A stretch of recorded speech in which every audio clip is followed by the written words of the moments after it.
What is up, y'all? This is Jed Mashu of MMAfighting.com, a great website, and I'm excited because we are doing something special, something different today. A top 10 list. That's right. We are going for the lowest hanging fruit, but the most fun. And joining me today as we do this will be Alexander K. Lee, because AK, get on in here for a second. We got some things to talk about. Most importantly, the dire situation that MMA finds itself in, because as things sit in this sport, there is a lack of stars. Everybody every week is talking about, hey man, not a lot of big events going on out there. So you know what this sport needs?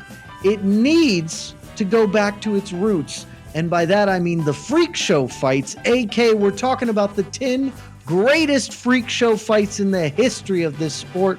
Are you as excited as I am to take this little trip down memory lane to a time when MMA was definitely a little more silly, but certainly a lot more fun?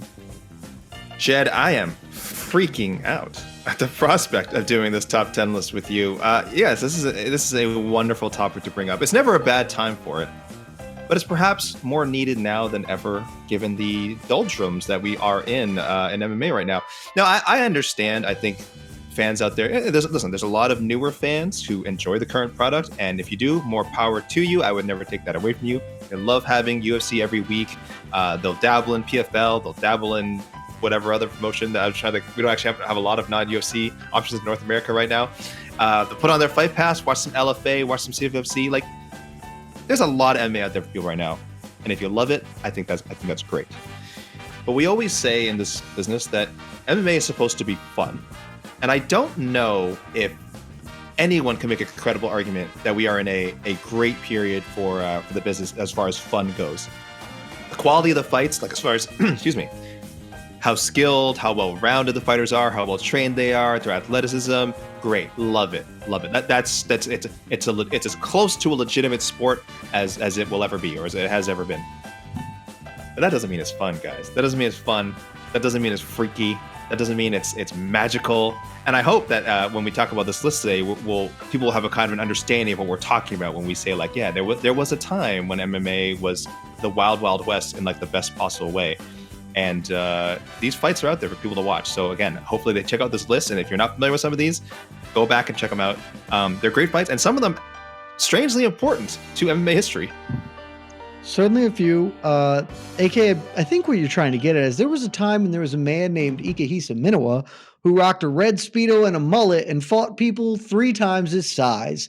And that didn't happen in some offshoot fight circus promotion. That happened in one of the biggest promotions in the whole wide world. And so, as we're about to get into this list, it's kind of important to sort of define what a freak show fight is and sort of what we are talking about when we say it, because it is definitely an amorphous term, right? Like the famous Justice Potter Stewart quote of obscenity, I know it when I see it. You know a freak show fight when you see it. But for our points and purposes here, AK, we decided major MMA promotion or major MMA promotion adjacent, at least, with there's one major exception that I would throw in here. And, keeping it MMA related, because if we open up the toolbox to boxing, celebrity boxing contests, things can get really, really wacky. But we're talking about at least one of the combatants being a real MMA fighter in a real MMA promotion.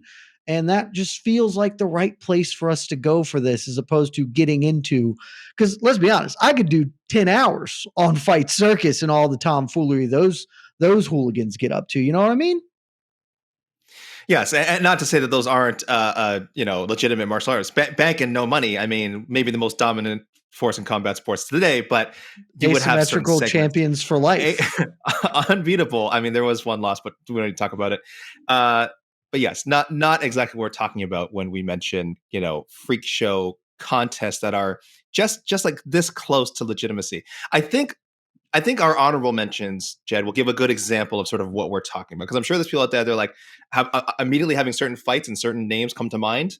And you're probably not wrong. I think our honorable mentions, we'll get to those in a second. You'll be like, okay, yes, that is a freak show fight. Yeah, the freak show fights really they make themselves known, and in a way that is definitely a little bit different from the dogfight wild 10-on-1 Royal Rumble matches or whatever, which God knows I love. I'm not here to talk trash about those. I don't feel in spirit or in kind with kind of what we're trying to get at here. And certainly not in spirit or kind with, if we did this list, maybe we do another one. We revisit this in a few months when, knock on wood, Mariusz Pudzianowski, Eddie Hall takes place, and we have a winner there. I think that might make it in here, but we've got 10 very good ones and a whole host of honorable mentions. We went into the lab, long nights of debate, aka to arrive at what I think is the definitive 10. And if you dislike it, you can certainly let us know in the comments, but just be aware that you are incorrect because we put a lot of time into this one. All right, at number 10, this is probably a fitting spot and the perfect way to start off this list. You have to go with the very well-known, I would not say necessarily well-watched by the modern combat sports fan, Muhammad Ali versus Antonio Inoki. Yes, the great Muhammad Ali versus the, I would say, equally great Antonio Inoki. Of course, one a legend of boxing, arguably the greatest boxer of all time, one a legend of the professional wrestling scene. Japanese god over there, WWE Hall of Famer, Antonio Inoki. Yes, this was a thing that happened once upon a time, guys. 1976. It's as strange as it sounds. Remember, this was before MMA, which is why many consider this to be the precursor to the mixing of the martial arts that you enjoy today. You can I don't know if it was coined by Josh Gross, the great writer and journalist Josh Gross, that this was the beginning of MMA, but he wrote a whole book about it. You can find it, guys. It's called Ali versus Inoki, so definitely check that out sometime. But in terms of influence, I mean, this maybe could have been number one on our list. It's not like it led directly to the creation of the UFC and like the modern rule set that we know. But yes, it is the embryo of kind of throwing two people with different fighting styles into fighting arena and seeing what happens. Now, in terms of watchability, it probably shouldn't be on this list. It's a terrible, terrible fight. It's horrible. It goes 15 rounds. I don't know if we want to break down the action exactly. Let's focus on the positives for now.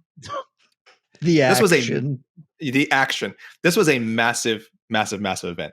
Just pulling from most reports. Okay, 54 million viewers in Japan. U.S. pay-per-view buys 2 million pay-per-view buys in the U.S. It made $20 million in theater tickets from they did a closed circuit show, and worldwide estimated 1.4 billion people tuned in for this fight. 1.4 billion people tuned in. This was a global event. The fame of these two athletes at the time was just enormous. It's crazy. Unfortunately, again, it did not turn to an exciting contest. You can find it out there. Like I said, it goes a full 15 rounds. It's pretty dreadful. It is Antonio Inoki on his back trying to kick at Muhammad Ali's legs, and it's so on and so forth and so on and so forth.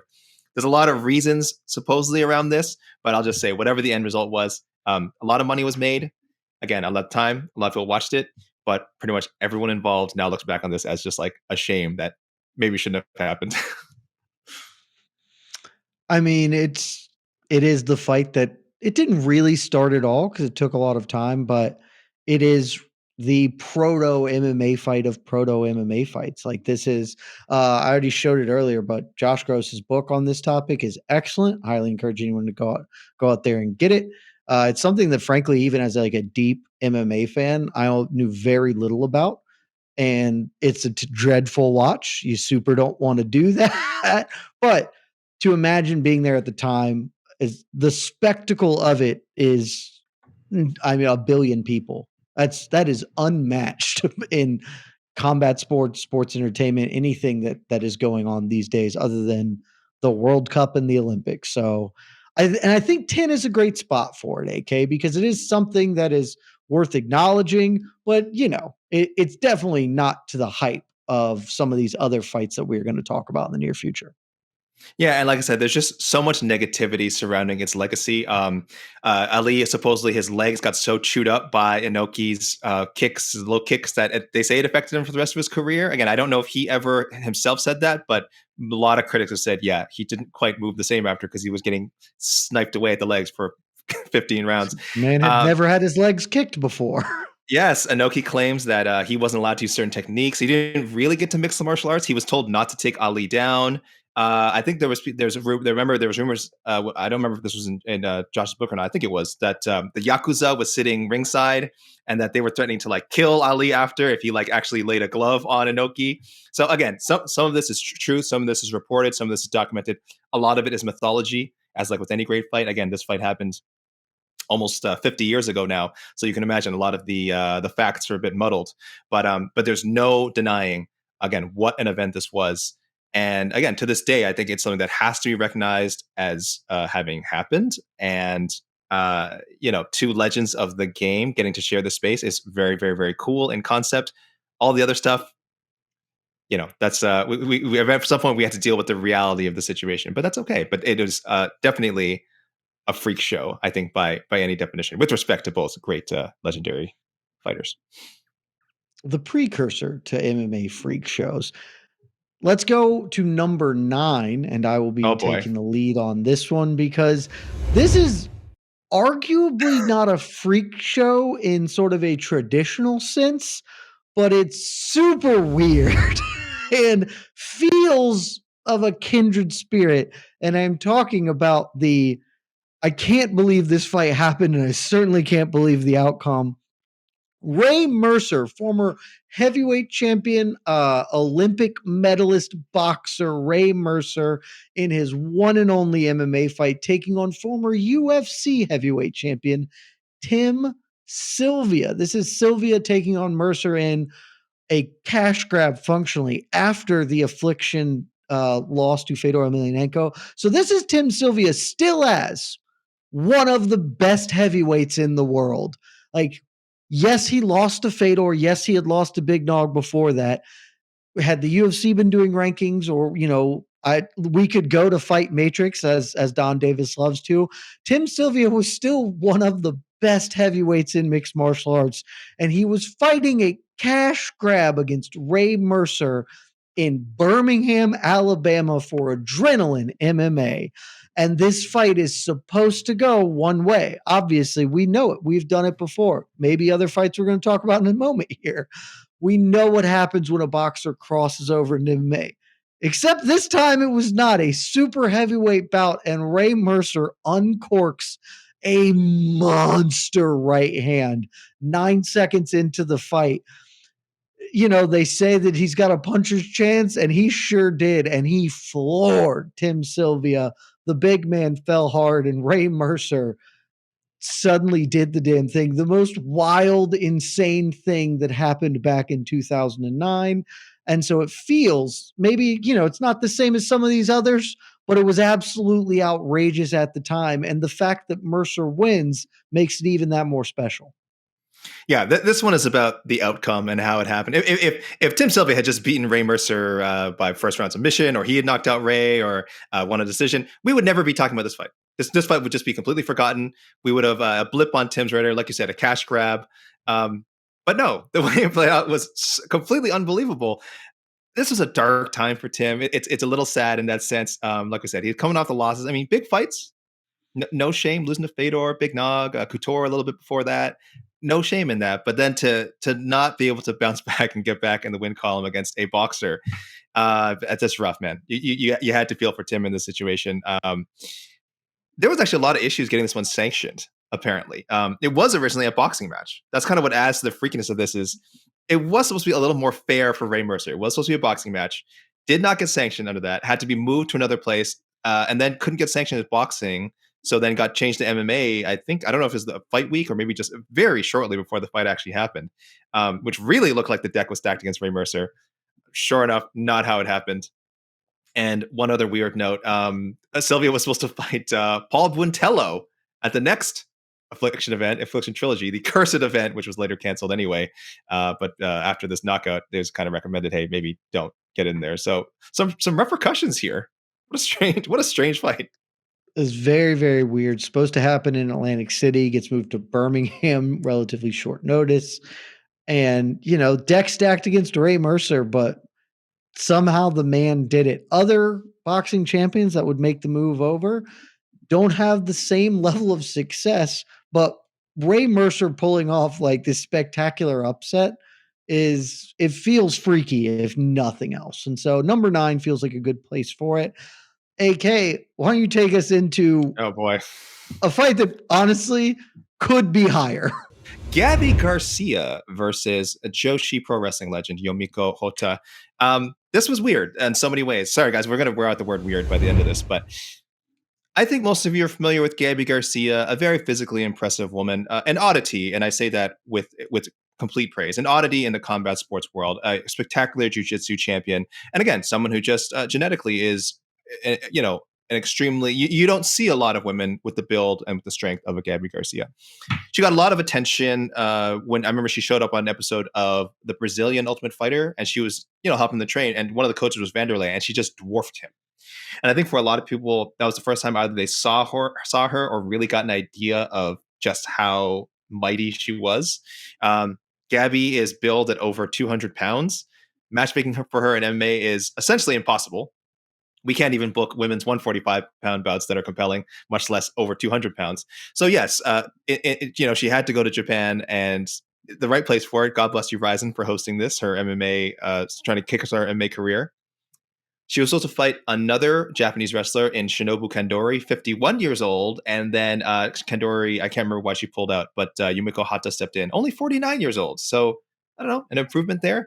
And it turns out about as you'd expect. Garcia just physically overpowers her. AK, this right here is the one fight, and that arguably makes it like the freak showiest of them all. Is most of the other stuff that we are going to talk about is a David versus Goliath scenario. It is pitting Ikehisa Minowa versus people 3 times his size, stuff like that.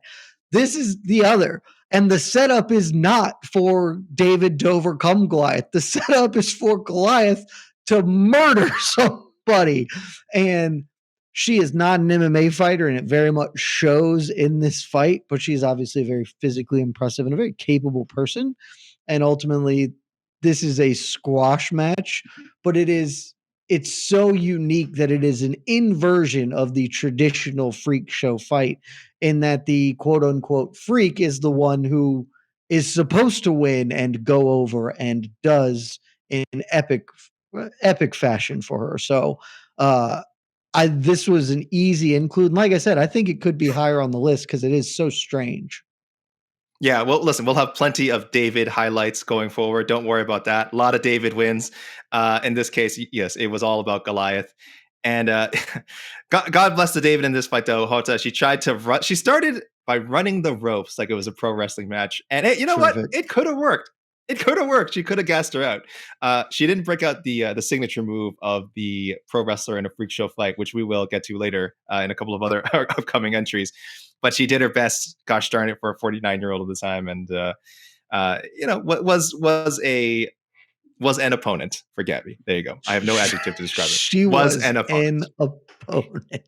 Yeah, that's so I believe that's number 8 on our list, which then takes us to number 7. And number 7, this one is near and dear to my heart because both men involved are really some of the apex freak show combatants in the history of this sport.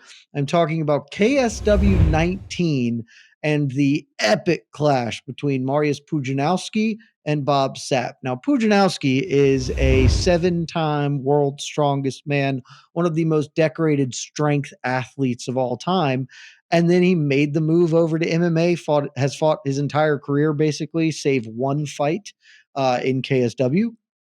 Coincidentally, in fact, fought Tim Sylvia not long after Sylvia got knocked out by Ray Mercer. But he makes the move over. Middling. It's not going super great. He's winning more than he's losing, but he is an oddity. He is a spectacle. He is a bit of a sideshow to gawk at because it's the world's strongest man fist fighting people. We would like to see how this goes. And who better to fist fight than old Bob Sapp, who one of the few people who can look physically impressive standing next to Mariusz Pudzianowski. But Bob Sapp at this point in his career is no longer like a real MMA fighter, if we can be honest. He was on a 6-fight losing streak at the time. Spoiler alert, Mariusz Pudzianowski wins, and ultimately that Bob Sapp losing streak gets extended to 14 16 in a row to give you a point of what Bob Sapp is about at this time. He is brought in to look big and menacing and then fold as soon as he gets hit. And that is pretty much what happens as the world's strongest man pops him one, lands honestly like a really nice takedown as Bob Sapp is covering against the ropes and then pounds him out. This is like the exact synthesis of what we are talking about when just two big dudes go at it. And this is something you could put on a circus poster, would be this fight. And it's a perfect spot, number 7. Other things make a little more sense, but this is exceptional. And Pudzianowski is the man. I can't wait to see him fight Eddie Hall in another incredible freak show fight soon. Yeah, his takedown, by the way, was like completely unnecessary. It was he was battering Bob Sapp, and then he's like, I'm not leaving this ring before I throw somebody. I need to show off that I lift things really well, and I have to. That's what the people pay to see. It was so good. He just snatched his legs and yanked him up like a cartoon. And Bob Sapp is a big man to be like hoisted by his feet. It was incredible. It's an amazing visual, which really describes again this whole thing. Yeah, this is. You said it perfectly, Jed. You put this on a poster. This will get people who know nothing about combat sports, have never heard of Mariusz Pudzianowski before, never heard of Bob Sapp before, but you put it on a poster, you put the ticket price on there. Someone's going to go like, I've got a few bucks lying around, I got to check this out. I got to see what this is about. This was 13 years ago now, and Puds is still starring KSW's cards. Still going. It's crazy. Fights like these literally built this promotion. KSW is a very respectable promotion. Don't get me wrong; they have some like we've seen a lot of future UFC champions. Even the fighters they have now, fighters who maybe will never make the UFC or choose not to go to the UFC, still great fighters. They have a very credible MMA roster. But it's bouts like this that really put it on the map and kind of helped to build it to where it is today. So you'll love to see it. And yes, this is quality freak show action. It's so pure. It's so distilled. And let me just say, also a special spot in my heart for KSW in general, but Pudzianowski, they get to do the old school MMA sponsored ad tattoo.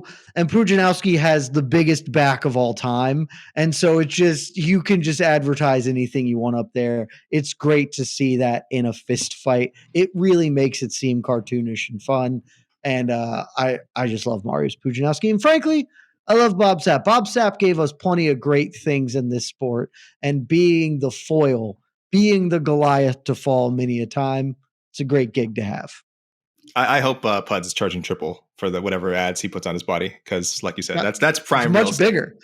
That is prime real estate. You putting that ad on like my shoulders, it's just not the same. It's like the Hollywood sign versus a stop sign. You gotta charge by the meterage. Number 6 here, Jed. Is this is our only UFC fight? I mean, it's the only one that really makes sense. Well, okay. We could have done some earlier ones, and we'll UFC 1, 2, 3. But... Yeah. If people want to talk UFC 1, 2, 3, 4, of course. Those, listen, those are freak show events. I understand. The UFC is built on freak shows. I mean, that is the beauty of the game, right? But by the time this next entry rolls around, talking Randy Couture, James Toney. Of course, Randy Couture, decorated UFC champion, at a 2-division UFC champion multiple times. James Toney, a very popular and well-respected former heavyweight champion. Like, this wasn't not past his prime, I think, by the time this event happened. This was UFC 118, August 2010, but certainly a respectable representative from the boxing world. But yes, this was supposedly long after the freak show days had passed. But this opportunity was one that the UFC and James Toney just couldn't help but jump on. Toney, I think, I believe he's the one who had started off this campaign to say that he could fight in the UFC. He was talking about how much he loved the smaller gloves. I think his quote was, "Oh, I'm gonna kill somebody in these. I'm gonna kill somebody in these." And I don't think any realistic fan thought that Toney had a chance. But we were weirdly still in this world of, again, this was 2010. Weirdly still in this world of like, oh, MMA versus boxing. Like, it was a very pointless argument, but there were still people who were like, oh, if this MMA fighter went to boxing, how would he do? If this boxer went to MMA, how would he do? So you know what? Dana White and company finally delivered on the main card of a pay-per-view, guys. This is inside the octagon. We had a strict boxer versus a man known for being a very, very good Greco-Roman wrestler. You may have been familiar with Couture's career. So the only really freaky thing about this fight is like how predictable it turned out to be, because James Toney talked a big game before the fight. Randy did not. If this fight happened today, you'd have the MMA fighter going like, "Yeah, I'm gonna stand in the feed. I'm gonna test it. I'm gonna show him that my boxing's superior." No. Randy from the beginning was, and Dana White as well said, "Listen, here's what's gonna happen in this fight. Randy's gonna take James Toney down. He's gonna beat him up," and that's what we got. And it was entertaining at the time, I suppose. I don't know if you'll feel about it in retrospect. No, it wasn't. This was one of the silliest fights, and the only reason it even kind of felt it was obviously silly to almost all of us, except like a year before that, Ray Mercer knocked out Tim Sylvia. Yes, and Randy Couture is not Tim Sylvia. I'm not here to say that, obviously, but we did have like a recent, at this time, example of all the people being wrong about, well, boxer can't survive here. And James Toney did his best to sell this, to make this a thing. And even after the fight was over, James Toney was like, I'm definitely going to fight again. At one point was attached to a fight with Ken Shamrock, obviously a pioneer of mixed martial arts, and probably, frankly, would have been a slightly more equitable matchup as opposed to the Randy Couture. But this was not the UFC. The UFC's intent was not to put on a fun or a good fight. The UFC's intent very clearly was to establish some level of dominance over boxing, and Dana White specifically over James Toney, who had been talking a bit of trash about the promotion, about the sport, etc. Very weird time for this to be like a UFC fight, but it was, and James Toney will forever be a UFC fighter in some respects. Yeah, I believe they say James Toney made about 500,000 for this fight. Randy made half of that, which is, and this was the second last fight of Randy Couture's career, which sounds strange, but yes, very fitting given Couture's ongoing battle with the UFC over fighter pay, that he only made 250,000 for this, which not a bad penny, but if this sort of thing happened today, you would be able to talk, if not the UFC, some sort of influencer streaming company or something, and to probably give you a cool $1 million for this fight.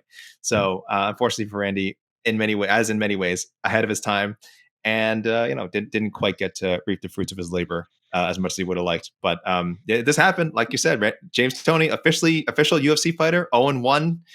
That's a thing. It's in the books.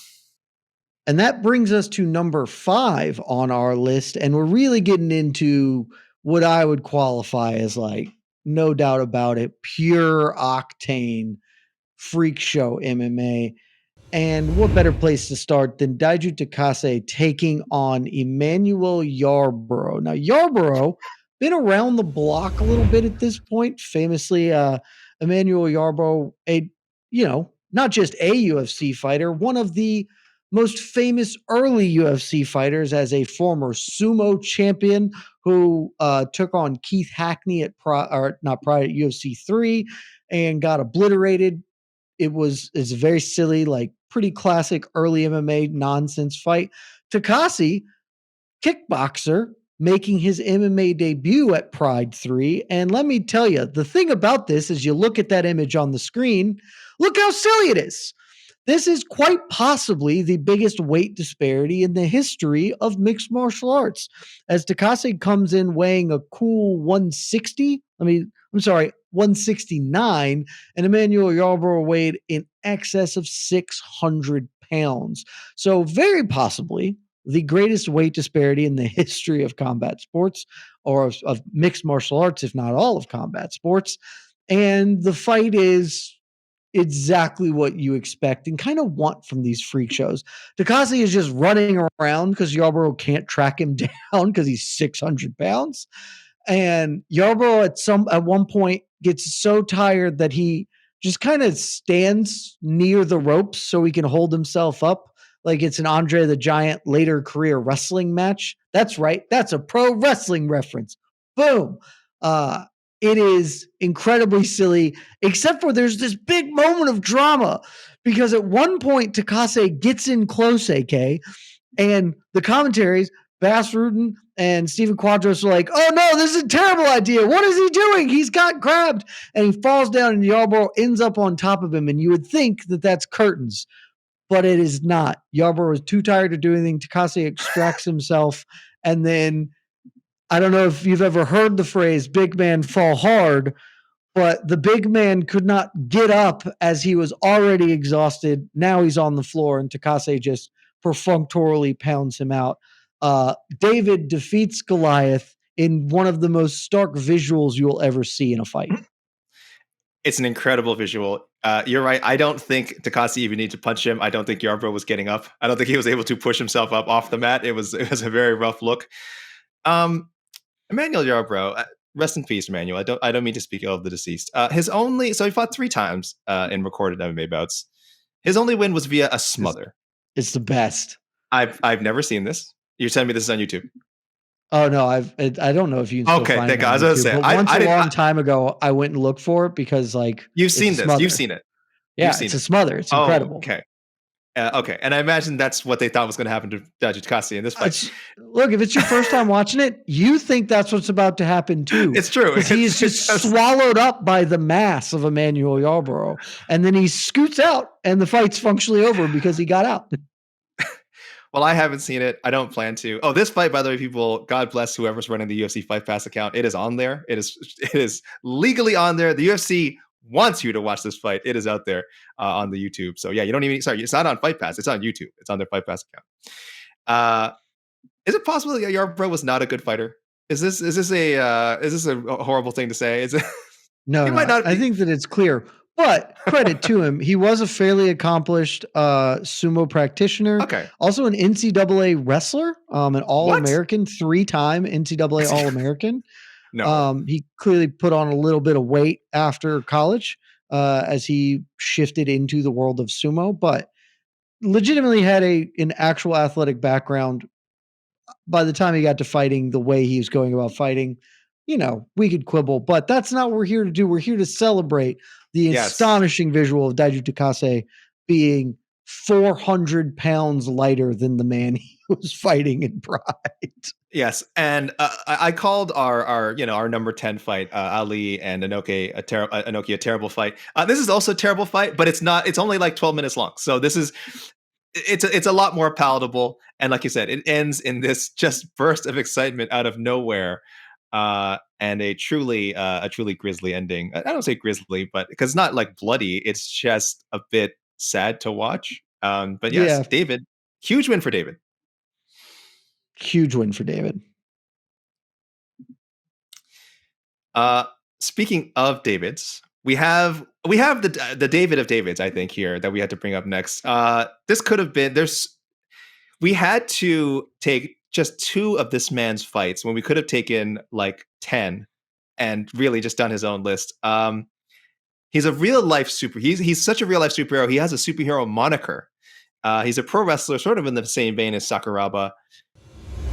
I'm talking about Ikuhisa Minowa, Minowaman. He is the Minowaman. Sorry, his secret identity, Ikuhisa Minowa. But when he steps in the cage, he is Minowaman. And yes, he's made much of his career beating up giants. Now for the purposes Casey, well done on the picture. Beautiful. I'm so glad you did the drop kick. You have to include that because that is a hell of a move. So this is from his fight, of course, with the great Butterbean, aka Eric Esch. But we also want to include the fight with Giant Silva. We couldn't quite, another pro wrestling legend. We couldn't quite separate them. That drop kick is just perfection. Listen, we just showed you the visual of Emmanuel Yarborough and Daiju Takase. How about this? I mean, that is just weird, wild stuff. We can tell you if Minowaman won both fights, shockingly using his skill and speed and athleticism to take advantage of his much larger, slower opponents. The Butterbean fight is actually not dissimilar to the Yarborough fight with a little more action, I would say.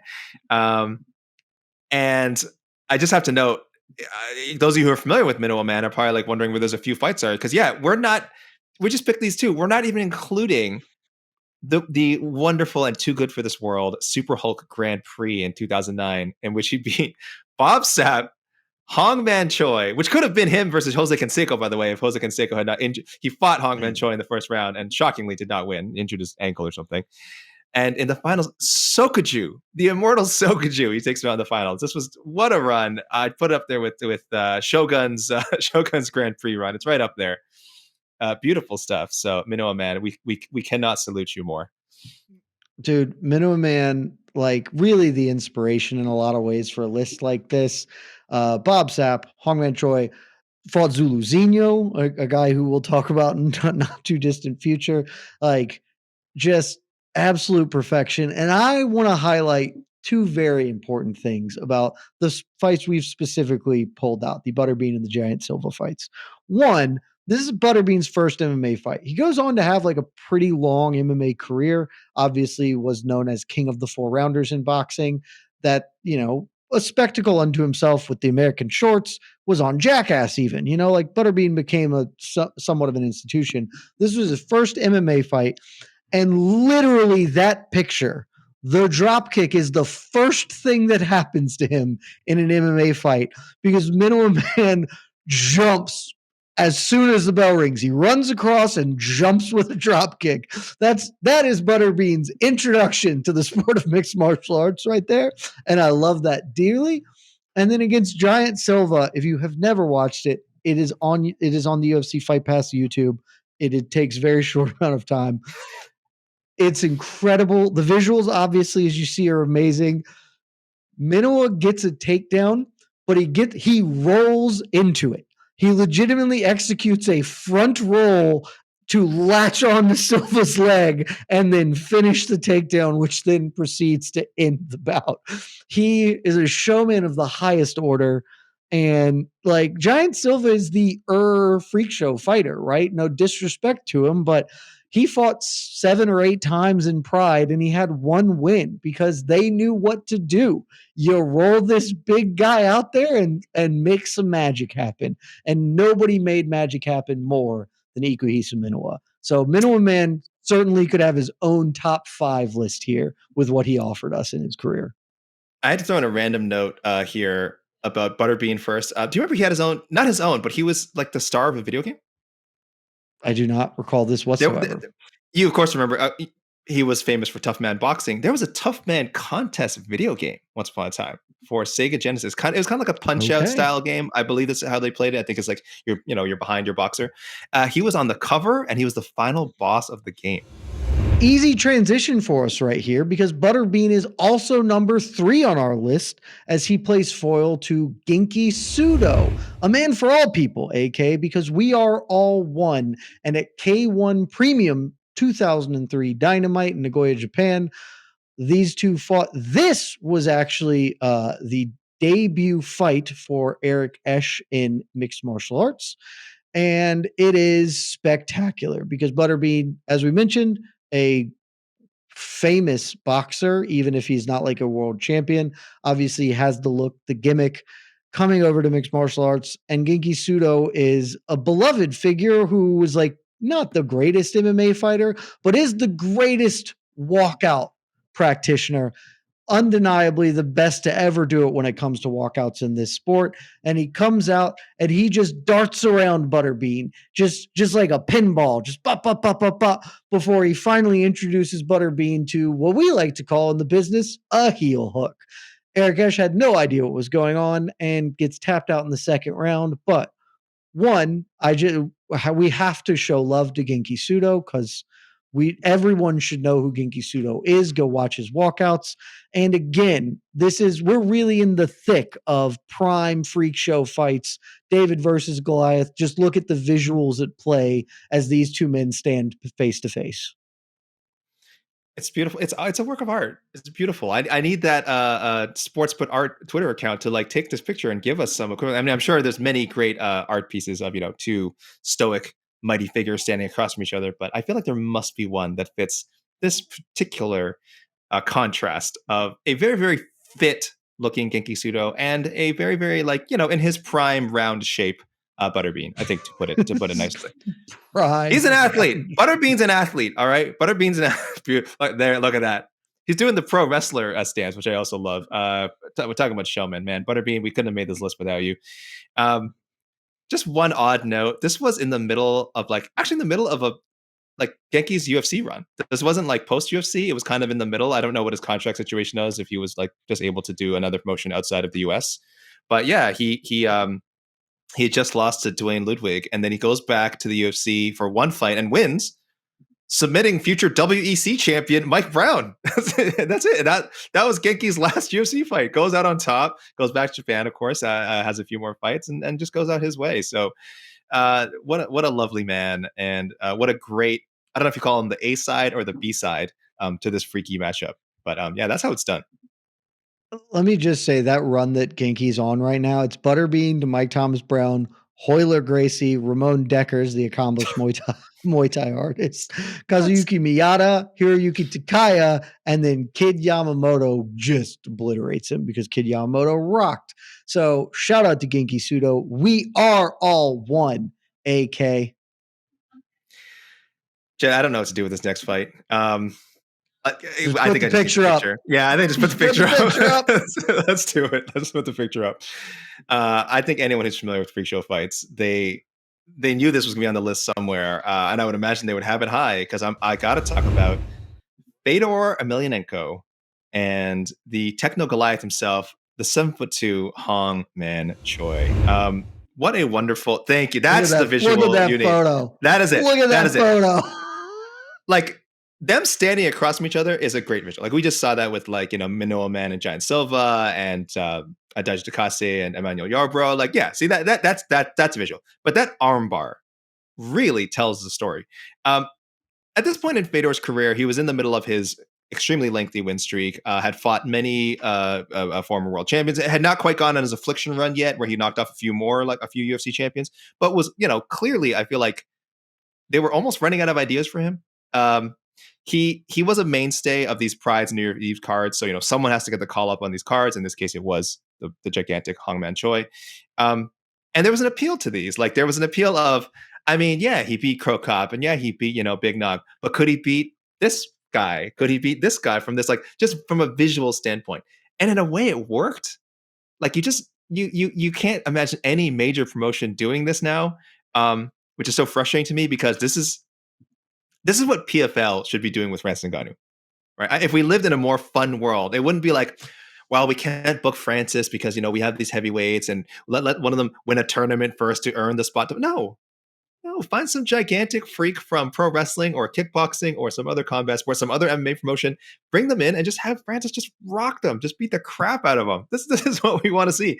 This is the beauty of Fedor's career. Some people criticize and say, "Oh, yeah, his win streak included blah, Hongman Choi, blah, this guy, got." No, that's the beauty of it. Is that in between these extremely credible fights, is he had these weird fights where you felt like anything could happen.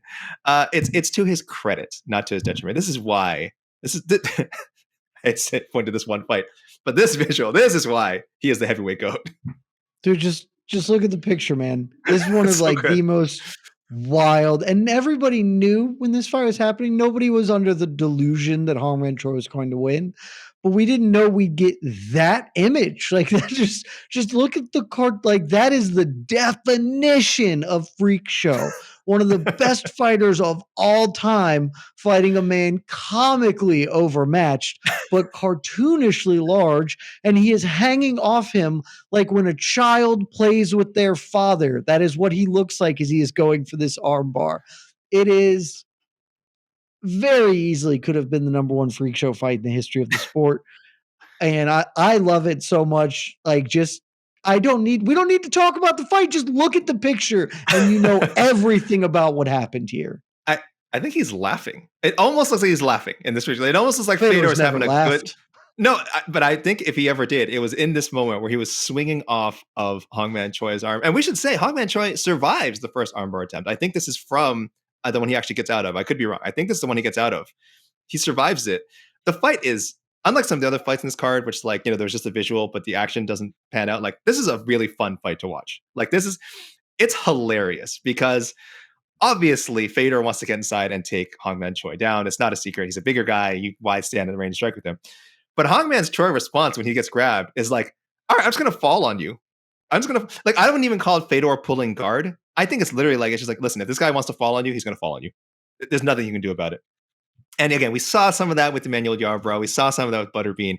This really, to me, was just Choi saying, "I'm going with it. I'm going with it."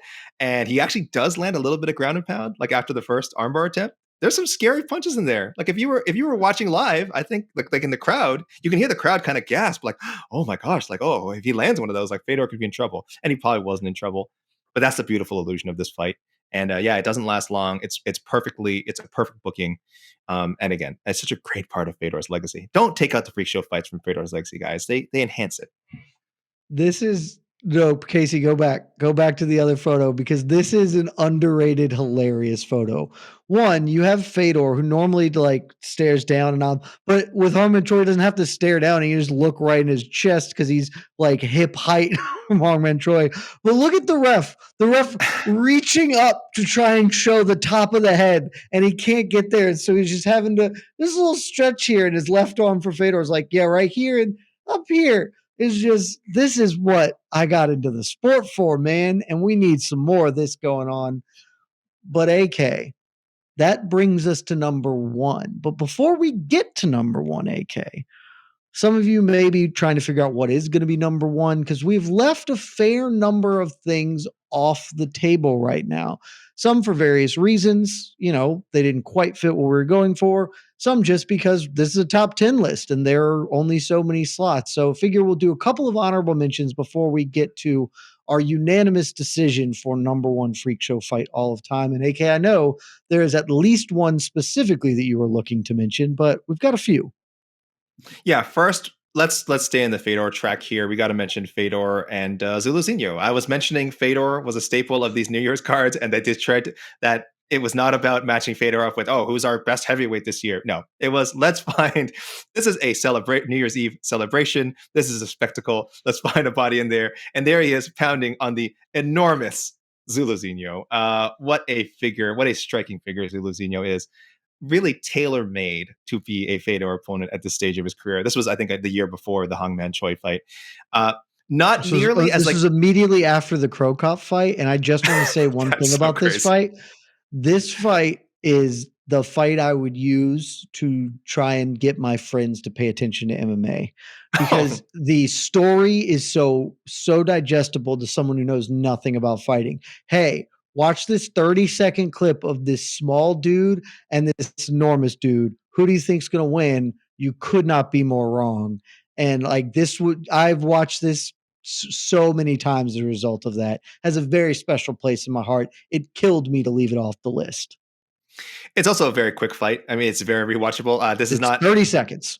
It's 30 seconds. There's not the highs and lows of the Hongman Choi fight we just mentioned, where like there's at least a moment where Hong is like where Choi is surviving. This is just Fedor says, I'm just going to club this big dude right away and just knock him down, and then just keep clubbing him until the referee pulls me off. It's pretty great. This is what happens when you put, again, maybe we think the greatest heavyweight of all time, maybe one of the 5 greatest fighters of all time, in there with someone who is not the greatest heavyweight of all time, nor one of the top 500 MMA fighters, greatest MMA fighters ever. Also want to throw a shout out to a fellow Pride individual and a fellow Pride fight, Mirko Krokop taking on a man you may know as Alberto Del Rio, but at the time was known as Dos Caras Jr., a professional wrestler who later went on to the WWE, but took a brief foray into mixed martial arts to fight Mirko Krokop. And this is what made Pride so special. If you were not a fan during the Pride era and you hear old timers be like, Pride was great. Pride had a lot of nonsense, but sometimes that nonsense was incredible, because if you're looking at that photo and thinking, he didn't fight in that mask, did he? You would be wrong. Dos Caras Jr. fought in the mask, and he got left leg cemeteried by Mirko Krokop in the mask. And it is cartoonish and silly and nonsensical and so very wonderful, AK. It is well documented, I think, that Alberto has said he did not want to wear the mask at the time. But, I mean, listen, you bring Dos Caras Jr. into the ring. Sorry, buddy, you're coming in with the mask. All right, we're selling a show here. And it's not like it would have made a difference. You could have put the mask on Krokop, and you could have covered up both eye holes. He's probably still beating up Alberto with a head kick. But yeah, it's a very strange scene. The poster alone tells a story. This head kick photo tells a story. And it's really just a bit sad too. He really like slumps. He eats the head kick and just kind of slumps over in the corner. It's kind of like, yeah, you got me. I don't want any more of this. I'm not having a good time. AK, I know there are a couple others just to mention. I'll throw one out. We don't have to talk about it, but I did want to throw a little special love to Hoist Gracie versus Art Jimerson. Not really a freak show fight in the traditional sense, but it absolutely freaky in the sense that it was clearly total gimmick nonsense, and Art Jimerson fought with one boxing glove, and that image remains hilarious to me. R.I.P. one glove. His logic, it made sense, Jed. His punch with if you squint your eyes and ignore actual logic, it sure did. Protect the jab hand and then use the power hand for some grappling and also grapple. I got to grapple. Yeah. He was told they were mixing the martial arts, so he said, "Oh, okay. Well, I can't put on both gloves. Just be stupid. That would just be stupid. Can't do it. That'd be silly." And then he submitted to position. So I think the first fighter ever to submit. Nothing happened to him. Just submitted. Nope. Just I don't like it. This is not good. I want to do a very quick shout out. Definitely does not fit the rest of the fights we have in this card. Not a spectacle. On paper, probably not like a freak show fight, because I'm talking about Alima Leigh McFarland versus Katie Castro. Now, people are probably like, what the hell is Leigh McFarland versus Katie Castro? And I'll say, listen, sir or madam, you probably know this fight as MMA fighter versus soccer mom, because you probably saw it on TikTok or Facebook or some other aggregation website. And you probably didn't even know it was future Bellator star Alima Leigh McFarland. But yes, the very first fight of Alima's career was against a woman named Katie Castro, who clearly was someone they just pulled out of the audience, probably because Alima's opponent either withdrew or I don't know how the booking worked. But this is not a martial artist. This was some poor woman who lasts seconds against Alima. It's not something I encourage you to watch. It's a very sad, brutal, very quick knockout. But I simply mentioned it because of its virality. But yeah, it doesn't fit the same way as like these established. Like if you look at our top 10 list, these are established names people had like heard of that were like specifically put together for the sake of spectacle. I don't know what to call the Alima Leigh Katie Castro fight, but that was it's a weird one. It's a weird one, that's for sure. Very, very weird one. Very on brand for Explode fight series. A couple of other fights that certainly are on brand just missed the list. The Jose Canseco Hongman Choi fight. I think that clearly, if you want to put that here. Other people have done lists like this. They really shine a light on Bob Sapp versus Antonio Rodrigo Nogueira. Though at that time, Bob Sapp, yes, spectacle, but was a legitimate MMA fighter. So that's a legitimate fight. That's a real fight. Butterbean Zuluzinho, that feels pretty on brand for what we're doing here. And if we wanted to open up to boxing or other things, I mean, Jake Paul, Mike Tyson just last year was certainly very much of the spectacle over substance kind of ilk that we are talking about. But AK, that means it's time to talk about the greatest freak show fight in the history of the sport. And I knew when we embarked on this endeavor, I felt pretty confident that we would arrive at the same place. I was not disappointed. Our unanimous decision for this, a fight we have talked about a lot on this website, various programs, personally, just chatting over text messages because I just bring it up at parties.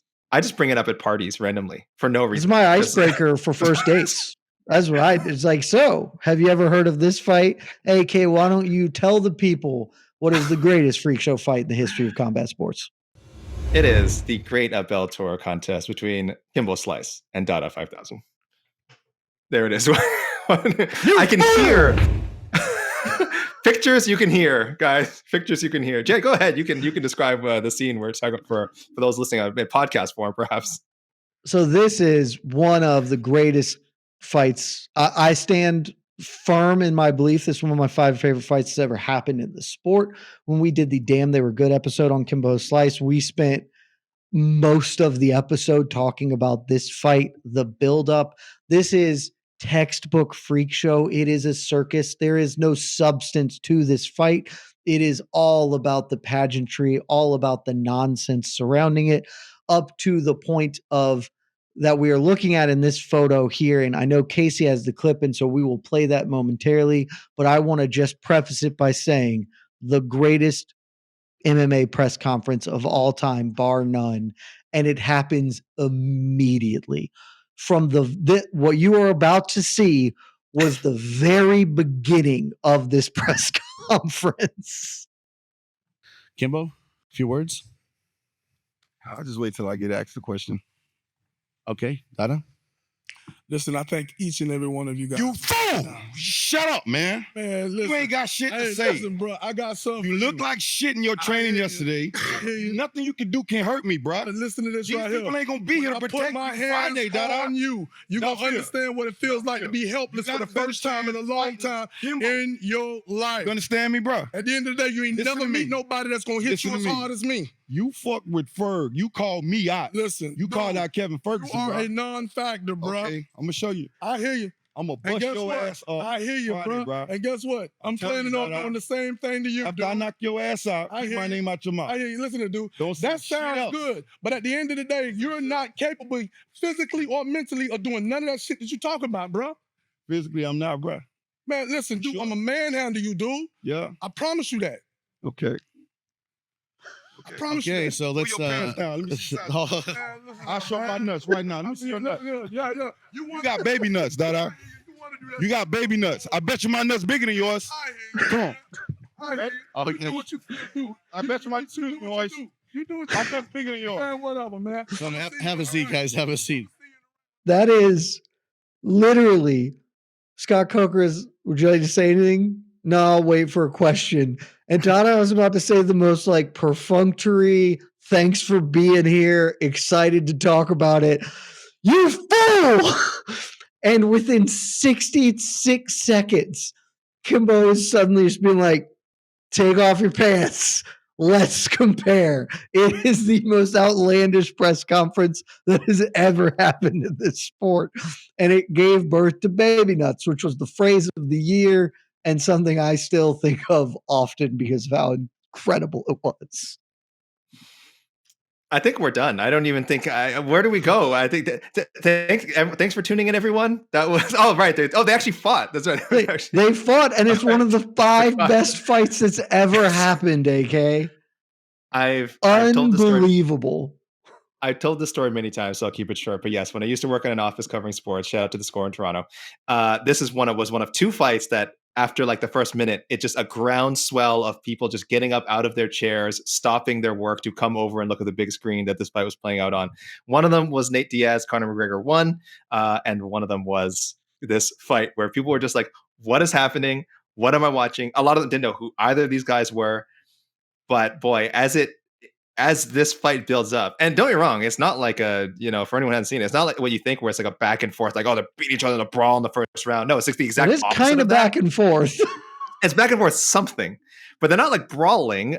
They're actually mixing the martial arts, unfortunately for both men, which leads to much calamity later in the fight. But yeah, I wish these guys had a chance to run it back. I wish there's just so many things I wish had come out of this. But if you saw this fight live, you never forgot it. It is burned into your brain. It is a truly once in a like we say a lot of things in sports are once in a lifetime. This was truly a once in a lifetime matchup. I cannot think of an equivalent today. I cannot in my mind manufacture 2 personalities and 2 like careers that could someday down the road, like 10 years from now, mesh to create it. There's nothing like it. There's nothing like it. It's a perfect choice for number 1. And again, like you said, not just number 1 on a freak show list, but most watchable fights. Well, yeah, it's watchable. It's very watchable. Most watchable fights. Unbelievably watchable. Somewhere, it has to be somewhere in the top 10. There will never be another. There'll certainly be another Kimbo, and there will never be another Dada Kimbo fight. That is for damn sure. Genuinely like I distinctly remember watching this live, how incredible it was. The whole fight week, the presser, the fact that Dada, like when he did his media workout, the story was, oh, that dude can't even hit a heavy bag. And Dada being like, actually, I'm Jedi mind tricking you all. I'm really, really good, but I'm pretending that I suck at fighting. And then he fights, and you're like, actually, you were not pretending at all. You're not, this is not for you. They both gas out almost immediately. They So are much both grappling. sucking wind. And So much grappling. Credit to them. Neither man quit. But the finishing sequence of this fight is art. It is a 15 or so punch combo, and I use punch loosely here. It is a tap on Dada's face as Dada can't physically hold himself up, so he's leaning against the cage. He's trying to lean forward against Kimbo. He starts kind of stumbling forward as Kimbo keeps tapping him, and Big John McCarthy is like clearly stuck between being like, I maybe feel like I should stop this, but Kimbo's barely hitting him. So he's not in danger, except apparently he was, because Dada then just turns around and stumbles off and collapses. Afterwards comes out and reveals that his heart stopped during this fight. This was very close to being like one of the greatest tragedies in the history of MMA, but it wasn't. And so instead, it's one of the most insane things that has ever happened in this sport. It is frankly the precursor to all of influencer boxing. If Ali Inoki was the forebearer to MMA, Kimbo Dada is the forebearer to Jake Paul and KSI. And I love it so very, very much. It was easy choice for me, number one. I think we got it right, AK. That's so crazy that we can draw a line from Inoki and Ali to this fight and then to Jake Paul and Mike Tyson. And it's there. Like, it's not crazy. I think anyone who was just thinking about it for 2 seconds is like, holy crap, like that really is the path, that like the logical path that we ended up on based on that fight happening and this fight happening. And yeah, what a spectacle. You guys can find this somewhere on YouTube. You know what? I found it on YouTube under the heading of the worst MMA fight ever. And how dare you? Thank you whoever uploaded that, but how dare you? How dare you say such a thing? What a disrespect to this fight that, again, almost led to one man's death, Dada 5000, and perhaps indirectly was not great for the health of Kimbo, who did not fight again after this. This was the last fight of the great Kimbo Slice's career, and sometime after they had some heart problems. So we love Kimbo, and we'll always have this to remember him by. Like in some ways, like a great rock star. If this was his last album, this is his swan song. My goodness, like I wish he was with us today, because he would be massively famous, massively successful, taking up so many MMAfighting.com headlines. You have no idea. But he was born too soon, gone too soon. But this fight really sums up the Kimbo experience. If you only watch one Kimbo fight, I mean, man, and there's so many notable. Again, we did a whole damn episode, guys. You can always look that up. This was right there. This was truly, truly crazy. And by far, I think the freakiest fight I have ever had the privilege to witness. Undeniably. And shout out to Kimbo. Rest in peace. We love you. And I unironically love this fight and everything about it. And I love all of you for taking this journey with us through the 10 plus a few extra best freak show fights in the history of mixed martial arts. Don't really know what else to say other than I appreciate your time. AK, I always appreciate you doing silly nonsense like this with me. And let us know if we got it right, we got it wrong. You can pop into the comments. You can go over to MMAfighting.com, great website. Tell us how we screwed up there, what should be number one, if you agree or disagree. All that good nonsense. And until next time, love y'all.